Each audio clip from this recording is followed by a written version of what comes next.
buenas tardes a todos y a todas. Luego de haber inaugurado este salón de los pueblos originarios con una moderna tecnología que va a permitir interactuar a todos los visitantes, que ya son más de 3 millones aquí en la Casa Rosada, entre extranjeros y nacionales, colegios que vienen, y que va a permitir interactuar y conocer la historia de nuestros pueblos originarios en un salón que, bueno, que era un montón de tabiques de aglomerado, donde realmente la gente se amontonaba y que hoy va a estar dedicado precisamente en honor a esos pueblos originarios, pero fundamentalmente al conocimiento. Hoy creo que acabo de firmar un proyecto de ley que aborda el segundo problema más importante que tienen los trabajadores en la República Argentina. ¿Por qué el segundo problema? Es el de la precarización y el del trabajo en negro, el del trabajo ilegal. Ustedes me dirán, ¿cuál es el primer problema, el más grave que tiene un trabajador en la Argentina? Bueno, el problema más grave que puede tener un trabajador en la Argentina y en cualquier otra parte es no tener trabajo. Este es el principal problema, que lo tuvimos inclusive aquí en nuestro país hasta el año 2003, en donde casi un tercio de la población estaba desocupada. Hoy había un 50%, un 49,6% de precarización laboral. Precarización que se había dado a través de muchas normativas, precarización que se había dado por la propia desocupación. No hay mejor disciplinador social, no hay mejor instrumento para lograr la flexibilización y la precarización del trabajo que haya muchos trabajadores desempleados. Por una razón muy sencilla. Cuando uno trabaja y ve una inmensa fila de gente esperando en la puerta de la fábrica para ocupar su lugar o para ocupar su lugar en un comercio o en cualquier otro lado, acepta cualquier condición y cualquier salario. Por eso la primera cuestión para defender el problema más importante que puede tener un trabajador, que es tener trabajo, lo hemos abordado desde el año 2003, creando más de 6 millones de puestos de trabajo que nos han llevado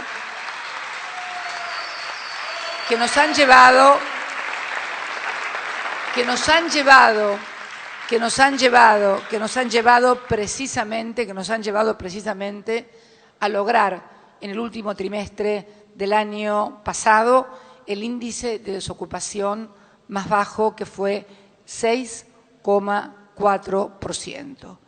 El segundo problema luego es la precarización. ¿Por qué? Porque el que no está registrado, el que figura en negro, no tiene obra social, no tiene derechos, si lo echan no cobra su indemnización, no es sujeto de crédito en ninguna parte porque no tiene un recibo de crédito, para un recibo de sueldo, de salario, para poder pedir un crédito en cualquier parte, en definitiva, y además los salarios obviamente son muy inferiores a los de los trabajadores registrados. O sea, no es un sujeto de derechos laborales. Por eso muchas veces llama la atención cuando uno no escucha como uno de los principales reclamos el que se mantenga precisamente el nivel de ocupación como la gran garantía por los derechos de los trabajadores y, en segundo término, se luche contra la precarización laboral, que realmente es un enemigo de todos los trabajadores. Nosotros,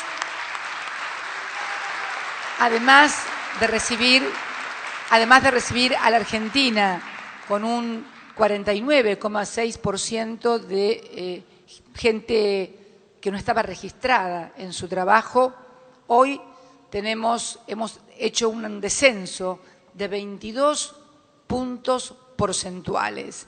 Estamos exactamente de aquel 49,6% en un 33,5% de trabajadores informales. O sea, un tercio de nuestros trabajadores en condiciones de serlo, de la población económicamente activa, por así decirlo, está precarizada. Y esta es la gran lucha que tenemos que dar, tal cual nos comprometimos con empresarios y con dirigentes sindicales en aquel encuentro que mantuvimos, en aquella mesa de diálogo que mantuvimos en Río Gallegos. ¿Cuándo fue tomada? En diciembre.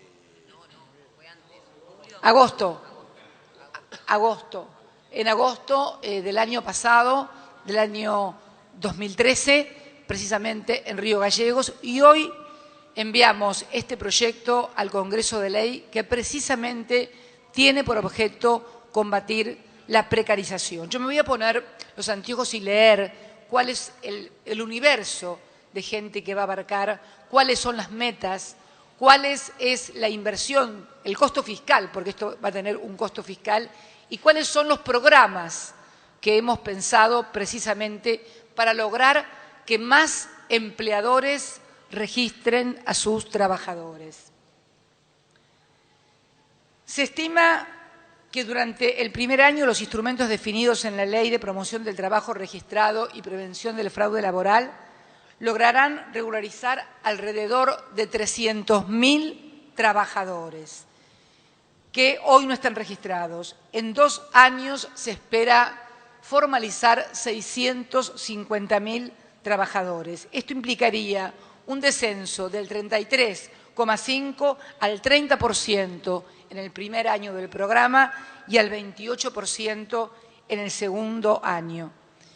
Esto va a beneficiar y va a comprender a cerca de 290.000 microempleadores, que es el objetivo total de facilitar la registración. ¿Por qué? Porque son las pequeñísimas empresas las que normalmente tienen mayores dificultades por los costos laborales, porque no tienen un alto grado de competitividad de poder legalizar a sus trabajadores. Las acciones incluidas en la ley prevén para el primer año 4.150 millones de pesos en beneficios de los empleadores, de los cuales el 65% va a ser para todas las microempresas. Es bueno recalcar esto y hacer la inmensa diferencia que tuvo en los años 90 la transferencia en masa y con muchos beneficios para los empleadores y inmensos perjuicios para los trabajadores, como fue la reducción de las indemnizaciones por despidos, etcétera, etcétera, de lo que significa este plan. Este plan tiene fundamentalmente 3 programas, o varias medidas, por así decirlo. El primer programa es un régimen permanente de contribuciones a la seguridad social para microempleadores. Incorpora un descuento del 50% en las contribuciones patronales de todos los trabajadores, nuevos y actuales, de las microempresas que empleen hasta 5 trabajadores. O sea, todas las microempresas que tengan hasta 5 trabajadores no pagan más contribuciones patronales, sin que esto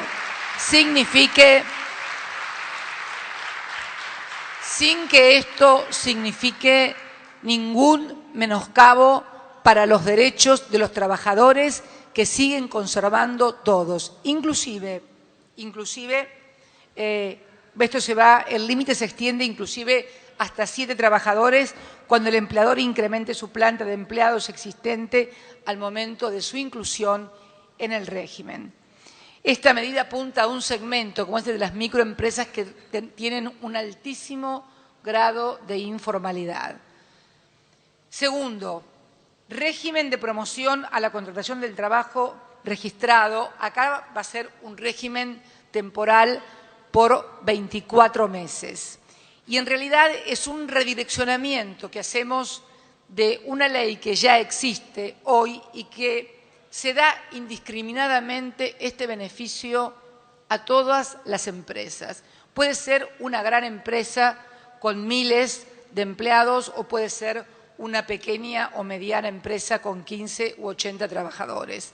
Nosotros consideramos que esto es absolutamente inequitativo y que debemos redireccionar esos subsidios para las pequeñas y medianas empresas durante 24 meses en un trabajo, en un programa especial. El beneficio será diferente según la cantidad de empleados.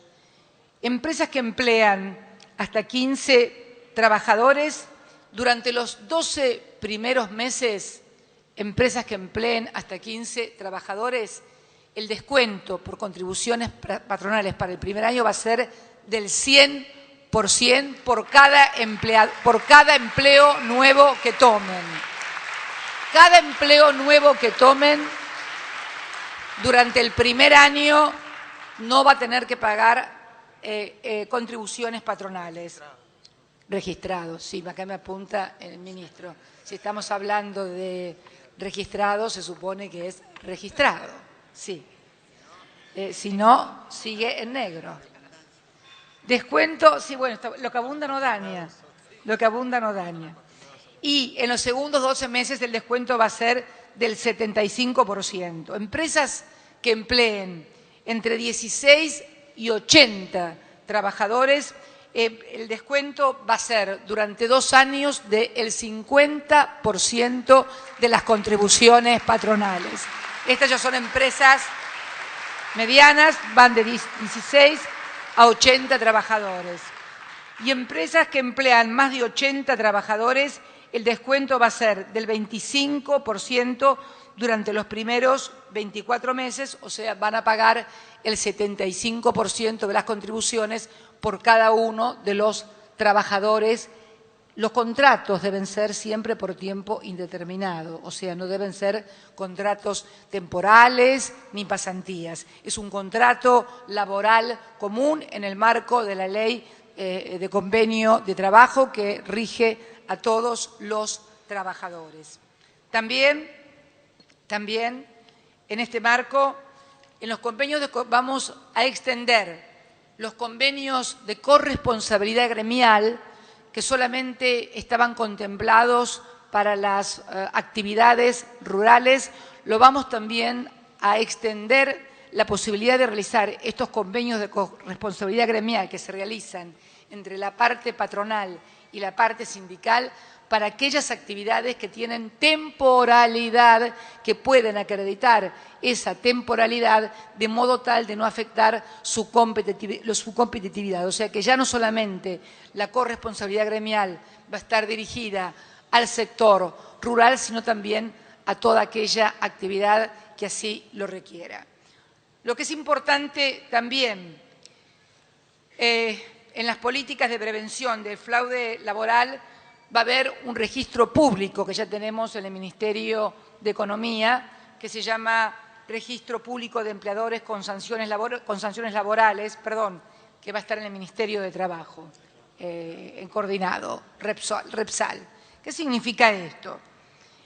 Ustedes se acuerdan que yo dije que habíamos creado en el Ministerio de Trabajo, en el Ministerio de Economía, un registro en el cual estaban todas las empresas que de algún u otro modo recibían beneficios del Estado, sean por promociones fiscales, sean por exenciones fiscales. Hay algunos empresarios que me miran y me sonríen desde la platea, yo también les sonrío para que todos nos portemos bien y seamos buenos y simpáticos. Otros y todos también reciben subsidios en materia de servicios, sea de luz, de agua, de gas. En fin, este registro que está en el Ministerio de Economía y que tiene los datos de todos los que son los registros desde el SIPA, desde los registros de trabajo, del Ministerio de Desarrollo Social, de Industria, desde la FIP, desde Energía, se van a cruzar exactamente. Y en el Repsal, que va a figurar en el Ministerio de Trabajo y en combinación con el resto de todas las áreas, porque ha sido uno de mis desvelos, poder articular toda la inmensa cantidad de datos para que el Estado no sea un Estado bobo y pueda tener un contralor adecuado.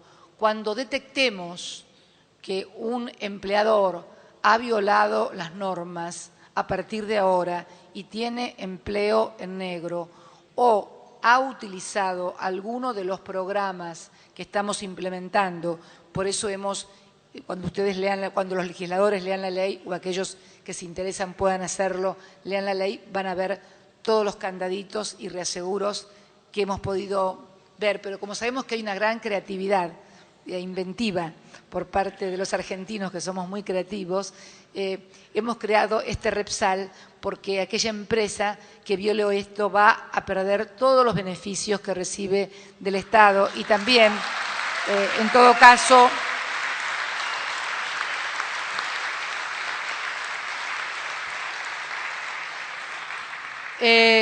por favor, esto no es ninguna amenaza, no quiero que nadie titule mañana Cristina amenazó a los empresarios. Es simplemente cuidar los recursos de todos y fundamentalmente los de los trabajadores y su seguridad laboral. También hemos ampliado las facultades, sí, las facultades del Ministerio de Trabajo. Cuando llegamos en el año 2004, ¿te acordás? El Ministerio de Trabajo ni siquiera tenía derechos de inspección, se le había suspendido hasta el derecho de inspección. Con esta ley también se van a ampliar todas las facultades del Ministerio para realizar inspecciones conjuntamente con todas las direcciones de trabajo o los ministerios de trabajo de las jurisdicciones provinciales y de la Ciudad Autónoma de Buenos Aires, porque ya nadie podrá ampararse de que hay una autoridad provincial para que la autoridad nacional no pueda inspeccionar. De manera tal de que, además de los 2 ojos provinciales o que tenga la Ciudad Autónoma de Buenos Aires, le pongamos 2 ojitos más desde la Nación, que 4 ojitos más van a mirar mucho más que 2 y van a cuidar más de los intereses de todos los trabajadores.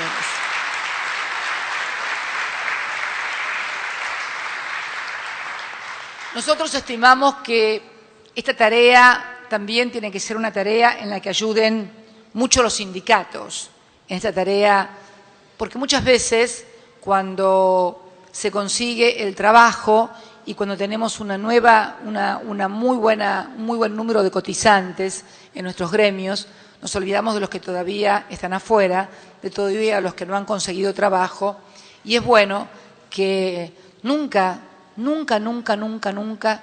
nos olvidemos de los que tienen precarizado su trabajo o aquellos que todavía no han conseguido trabajo, sobre todo porque en un mundo tan dinámico el trabajo no es lo permanente, el trabajo no se ha caracterizado por ser permanente ni en el siglo XX y por lo que vemos en el siglo XXI alcanza mucha mayor volatilidad, esa palabra que no solamente se refiere a los mercados, sino también a los derechos de los trabajadores. Por eso también le pedimos a todos los dirigentes sindicales, a todos los sindicatos que sigan trabajando muy fuertemente por conseguir que se mantengan los puestos de trabajo que hoy tenemos los argentinos y por reducir también la precarización laboral, porque es fundamental para poder seguir avanzando.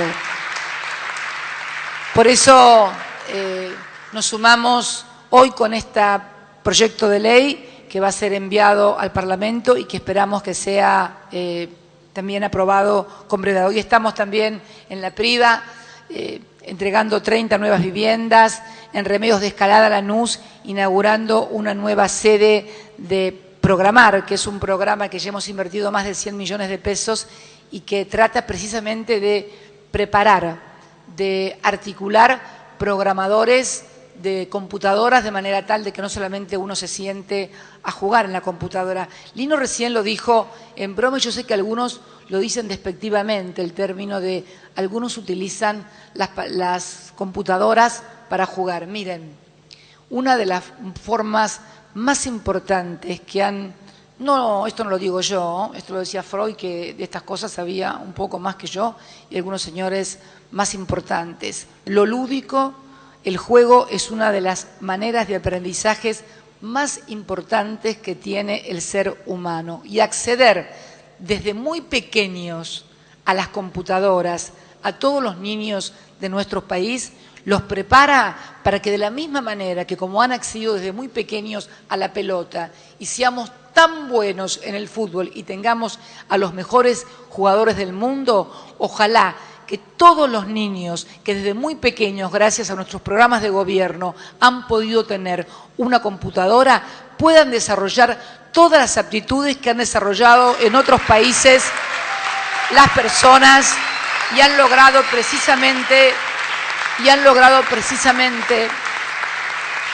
por tener la suerte de haber nacido en países con mayores posibilidades, también tener mayores posibilidades. También quiero aprovechar para, expresar toda nuestra solidaridad con el hermano pueblo de Chile por la terrible tragedia que está viviendo. Me he comunicado con nuestra compañera, la compañera presidenta Michelle Bachelet.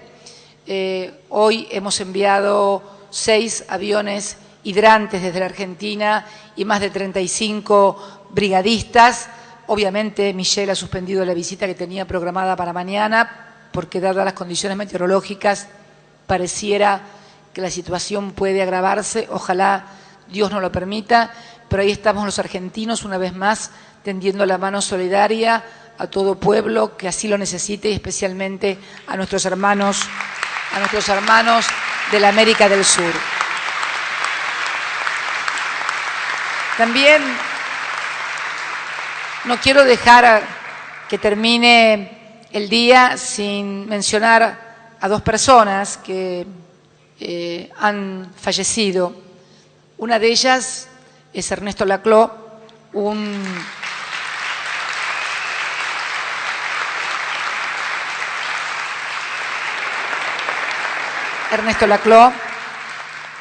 filósofo muy controversial, realmente, un pensador que tuvo 3 virtudes como ser humano. La primera, pensar, cosa que no es muy habitual en los tiempos que corren.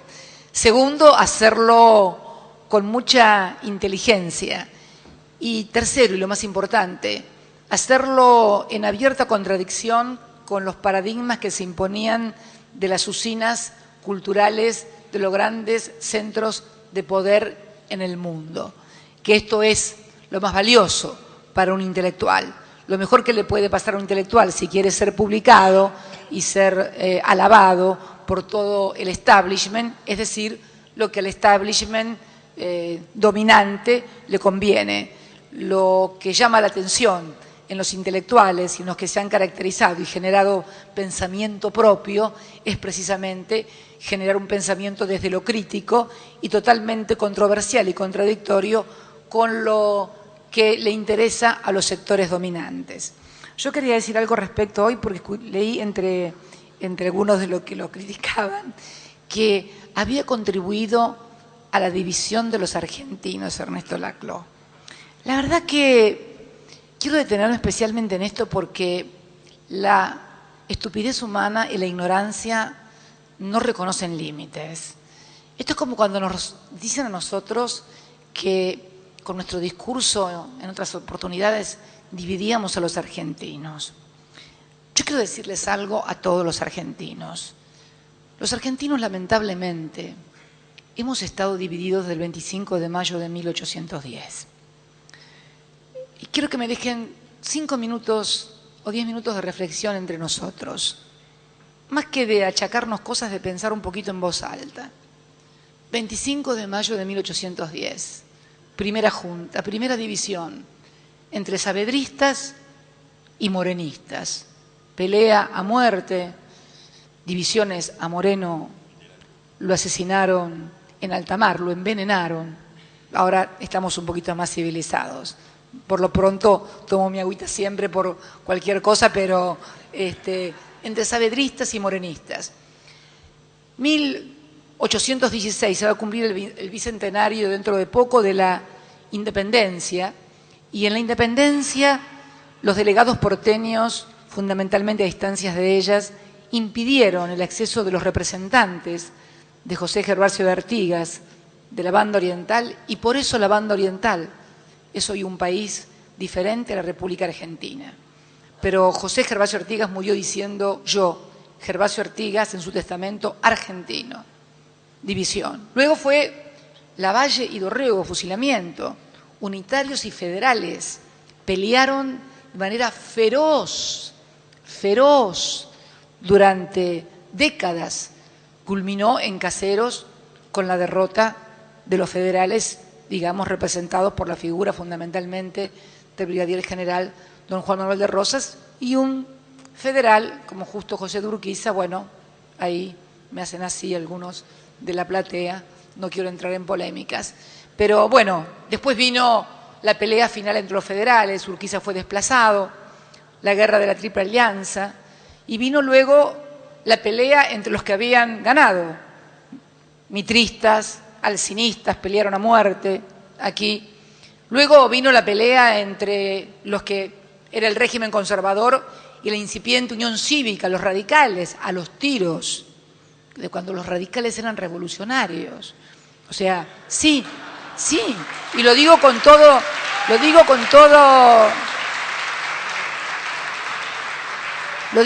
respeto. Sí, los radicales tiraban tiros con Leandro N. Alem en la Revolución del Parque, Hipólito Yrigoyen en el segundo intento en 1905, hasta obtener la ley por sufragio universal contra el régimen, esas eran las palabras, contra el régimen. Luego ganan los radicales, luego se pelean entre los radicales y se dividen entre personalistas y antipersonalistas, irigoyenistas, anti-irigoyenistas, los albieristas, irigoyenistas. Lo terminan metiendo preso también a Hipólito Yrigoyen. Luego se van los radicales y se pelean en el 35 en la convención y surge Forja. Vienen los peronistas, que estuvieron tranquilos durante el gobierno de Perón. Se va Perón, sin no para que hicieron bastantes cosas después. Hicimos. Se va Perón y surgen las divisiones entre los neoperonistas, los del peronismo sin Perón, y los que querían peronismo únicamente con Perón. También hubo tiros, hubo muertes, hubo divisiones entre los argentinos. Para esto los radicales también ya se estaban dividiendo entre alfonsinistas y balbinistas, que esto persistió hasta que Alfonsín gana en 1983. En 1972 pierde contra Alfonsín. Después vino el 73. Los peronistas volvemos a pelearnos entre ortodoxos y infiltrados, zurdos y fachos. Después vino la dictadura, de eso mejor no hablar porque ahí nadie se peleaba ni estaba dividido. Ahí no había división, ahí había supresión, que es otro problema. O sea, siempre hemos tenido divisiones los argentinos. Y ustedes me dicen si estoy contenta. No, yo no estoy contenta, porque yo pienso que esta es una de las claves por las cuales hemos fracasado. No por Ernesto Laclau, ni por los kirchneristas que vinimos a instalar. No, en absoluto. ¿Saben por qué? Porque yo lo que creo es que nunca, y sobre todo últimamente, hemos podido discutir seriamente un proyecto de país desde nuestras diferencias, que las tenemos y que las vamos a seguir teniendo. El otro día estaba viendo una película que seguramente todos ustedes vieron, Lincoln, y uno veía a los demócratas subidos a las bancas gritando: yo quiero que los negros sigan siendo esclavos, y demás. ¿Ustedes vieron que algún diputado, porque vieron que acá no hay nadie de derecha, acá son todos del centro para la izquierda, no tenemos nadie de derecha? ¿Ustedes vieron que algún diputado de la oposición se levante y diga: yo no estoy de acuerdo con que le den a la gente, a los negros o a los morochos, que le den una casa, que le den una computadora, no estoy de acuerdo con esta política de derechos humanos porque creo que tienen que estar en libertad? Y yo sé que muchos lo piensan, pero no se animan a decirlo. Y la verdad que lo que es admirable de los países desarrollados es cómo han defendido sus posturas. Ver a esos representantes de los 11 estados secesionistas en Estados Unidos decir cosas que acá nadie se animaría a decir porque no es correcto políticamente, o porque la encuestadora o el asesor te dice: no digas eso porque te escrachan. Y este es el grave problema, que no discutimos sinceramente entre nosotros, porque si discutiéramos más sinceramente, podríamos saldar mejor nuestras diferencias. Y no con estas cosas de, estoy de acuerdo con estas cosas, pero vamos a cambiar las otras. A mí me gustaría que me dijeran con qué cosas se está de acuerdo en serio. A ver, ¿no estamos de acuerdo con los convenios de trabajo libres, paritarias, sin techo y sin piso? Bueno, decirlo, no, hay que decir, no se puede ganar tanto, hay que tener un menor poder adquisitivo. ¿No se está de acuerdo con que cada año se reúne el Consejo del Salario Mínimo Vital y Móvil? ¿No estamos de acuerdo con la asignación universal por hijo, con el plan Crear, con el plan Progresar? ¿No estamos de acuerdo con que, por ejemplo, tengamos esta política en materia de derechos humanos? ¿No estamos de acuerdo con que tengamos infraestructura, escuelas, universidades? En fin, a mí me gustaría saber cuáles son los puntos de diferencia. No con que, que hay delitos. Y claro que todos queremos que no haya delitos, pero ¿quién quiere que haya delitos, por favor? Eso es una tontería. ¿Quién quiere que aumenten los precios? Tampoco nadie quiere que aumenten los precios. No, las políticas en serio. Me gustaría saber cuáles son las cosas que mejorarían, cuáles las que dejarían, cuáles las que cambiarían. ¿Qué harían con Aerolíneas Argentinas? ¿Qué harían con YPF, que ahora hemos recuperado con el 51% y que estamos haciendo fuertes inversiones? ¿Qué harían con los trabajadores? ¿Permitirían estas paritarias libres donde siempre los salarios han ido, cualquiera sea lo que se mida, por arriba de la inflación? Entonces, me parece, yo creo que lo que tenemos que lograr entre todos los argentinos, y esta es una oportunidad magnífica, este plan que hemos presentado hoy, es de ponernos de acuerdo y decir con valentía las cosas que haríamos, porque le va a ser mucho más fácil a la gente poder decidirse y no equivocarse, porque después te pasa que con el tiempo dicen, ay, pero yo no sabía, pero claro, es cierto, porque como dijo alguna vez alguien, si hubiera dicho lo que iba a hacer, no me hubieran votado. Bueno, yo lo que creo y lo que necesitamos los argentinos para poder no echarle la culpa ni a la CLO ni a nadie de nuestras divisiones, es poder abordar estas discusiones con seriedad por parte de quienes tienen o quieren asumir mayores y mejores responsabilidades institucionales. Creo que le haríamos un inmenso favor a nuestra propia historia y a nuestro propio país. Finalmente, para terminar, quiero también despedir a un grande como fue Alfredo Balcón.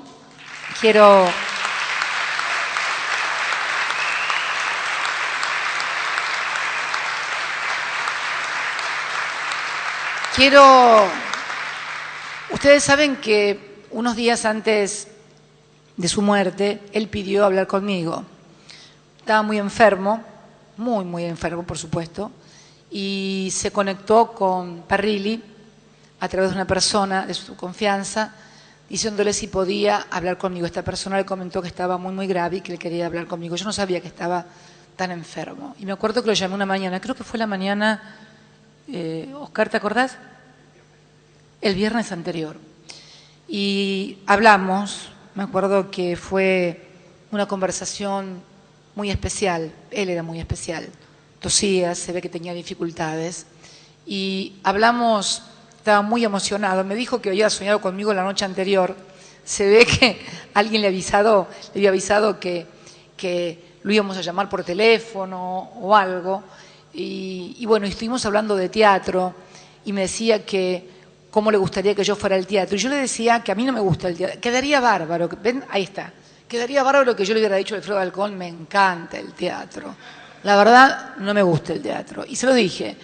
Le digo, no, Alfredo, la verdad que no, el teatro, yo sé que para cualquier actor el sumum del actor es el teatro, porque es, digamos, lo más. A mí me gusta más el cine, y por ahí alguna obra de teatro, leerla, me gustaría, porque ¿qué pasa? A mí me gusta mucho que cuando leo, yo le contaba a él, que cuando leo, y me puedo detener en una frase que me gusta, leerla 2 o 3 veces y analizarla. En una obra de teatro que va pasando no podés. Una película sí, podés hasta poder volver a verla. Pero bueno, resulta que hablamos mucho, hablamos de cómo estaba, de las personas que lo cuidaban, de todo lo que él había sido, y yo le conté lo que él había significado para todos los argentinos, un símbolo y un ícono, y por eso estaba aquí en nuestra galería de ídolos populares y se acordaba inclusive el día que junto a otros queridos ídolos del pueblo había estado junto a todos nosotros aquí y va a estar para siempre también aquí en esta Casa Rosada, junto a patriotas, junto a científicos, junto a todo lo que es, porque yo creo que acá adentro, a nuestros próceres, creo que acá adentro de esta Casa Rosada deben estar todos los argentinos que han hecho algo que haya valido la pena. No importa en qué ámbito, pero algo que haya valido la pena. Miren que no son muchos realmente, si no estaríamos o hubiéramos estado bastante mejor mucho tiempo antes. Por eso les pido a todos, con mucho cariño y mucho afecto, que discutamos, que debatamos, que tengamos puntos de acuerdo y desacuerdo. Pero lo único que les pido, que lo hagamos con absoluta honestidad intelectual, sin especulaciones y diciendo, acá me están diciendo algo que me estoy... Ay, también. Recordar también la muerte, el fallecimiento del vicegobernador de Río Negro, que falleció lamentablemente, también a toda su familia le extendemos nuestro pesar. Y también hoy, y lo tengo que decir, porque una persona a la que yo quería mucho, el papá de Martín Sabatella, que, pobrecito, estamos acompañando a Martín, y justo hoy es el cumpleaños de Martín Sabatella, y justo hoy, esas cosas que te pasan en la vida, ¿no? Justo el día de tu cumpleaños se te muere tu padre. Que el papá de Martín era peronista, siempre iba a todos nuestros actos, y decía, yo no sé por qué no me salió peronista. Bueno, no importa, ahora se hizo kirchnerista, que es más o menos lo mismo. Así que, nada, muchas gracias a todos y muy buenas tardes. Muchas gracias. Han sido las palabras de la señora presidenta de la Nación Argentina, la doctora Cristina Fernández de Kirchner. Que tengan muy buenas tardes y hasta siempre.